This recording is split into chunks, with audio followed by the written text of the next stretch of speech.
તો ફાઇનલી અમે પહોંચી ગયા છીએ કષ્ટભંજન રિસોર્ટમાં, જે આવેલું છે સાળંગપુર જતા રોડ ઉપર. ત્યાં આવેલું છે સરસ મજાનો એવો રિસોર્ટ, જેમાં સ્ટાર્ટિંગ હું અહીંથી કરું તો મારું સ્વિમિંગ પુલ આવેલું છે. સ્વિમિંગ પુલની અંદર તમે નાના બાળકો સાથે એન્જોય કરી શકો છો. નાની નાની સ્લાઇડ પણ ત્યાં આવેલી છે. ત્યારબાદ ઘણું બધું એવું છે જે તમને ત્યાં કમ્ફર્ટેબલ પ્રાઇસમાં મળી શકે છે. જ્યાં હું સ્ટાર્ટિંગ કરીશ એવી રીતે ઘણી બધી એવી વસ્તુઓ છે જે મેન્શન કરીશ કે જે તમને આગળ જતાં એના રિવ્યૂમાં કામમાં આવે.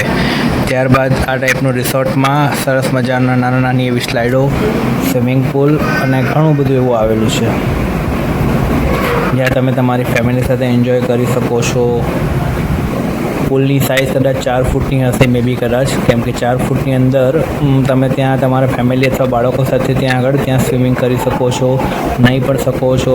ઘણું બધું એવું છે જે તમને ત્યાં મજા આવે એવું છે. ત્યારબાદ રૂમથી સ્ટાર્ટ કરું તો રૂમની અંદર મેં આજે ડિલક્સ રૂમ લીધેલો છે. જે ડિલક્સ રૂમની અંદર ઘણી બધી એવી વસ્તુ ફેસિલિટી મેન્શન કરીશ.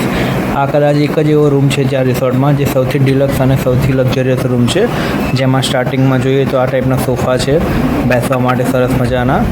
ત્યારબાદ જોઈશું આ બાજુ કદાચ આપણે તો આ ટાઈપનો એક કિંગ સાઇઝનો મોટામાં બહુ મોટો બેડ છે, જેની કદાચ 4 જણાની કેપેસિટી હોય સુવા માટે. બેબી કદાચ બાળકો હોય તો ત્યાં તમે કમ્ફર્ટેબલ સૂઈ શકો. ટીવી છે, ફ્રીજ છે, દેન એસી બી છે. આ ટાઈપની સરસ મજાની એવી બાલ્કની છે જ્યાંથી તમને સરસ મજાનો વ્યૂ પોઈન્ટ આવી શકે છે.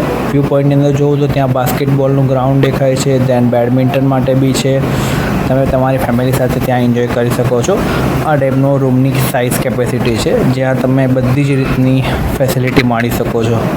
ઓકે, ત્યારબાદ જોઈશું આ ટાઈપનો મસ્ત મજાનો ડાઇનિંગ ટેબલ આપેલો છે, 4 જણની કેપેસિટીવાળો. દેન મિરર, તમારે કપડાં ઇસ્ત્રી કરવા માટેની સરસ મજાની આયર્ન. ઓકે, સૌથી મેઇન વસ્તુ જકુઝી બી આ રૂમમાં આપેલો છે, જે કદાચ આ રિસોર્ટમાં એક જ છે.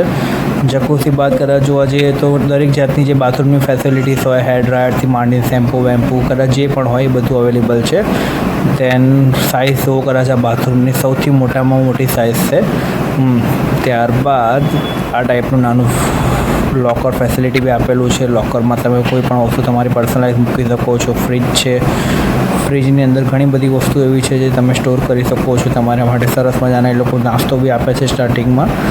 ત્યારબાદ આપેલું છે તમને સરસ મજાના એવા ગાર્ડનમાં જશો તો ગાર્ડનમાં બાળકો માટે હિંચકાથી લઈને ફેસિલિટી છે.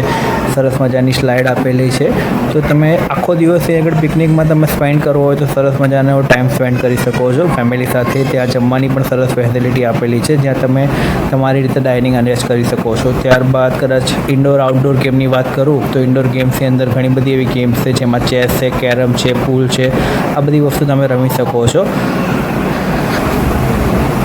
ફેમિલી સાથે એન્જોય કરવા માટે ઘણી બધી એવી નાની નાની એક્ટિવિટીઝ છે. જ્યાં કદાચ સાયકલિંગ કરી શકો, સાયકલિંગમાં તમે મજા કરી શકો છો. સરસ મજાના એવા વોલ છે જ્યાં તમે ફોટોસ ક્લિક કરાવી શકો છો.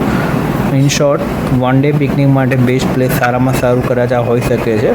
મારા તરફથી કદાચ હું જોઉં ને તો 5/4.3 રેટિંગ આપું, જેની અંદર આ બધી ફેસિલિટી અવેલેબલ છે.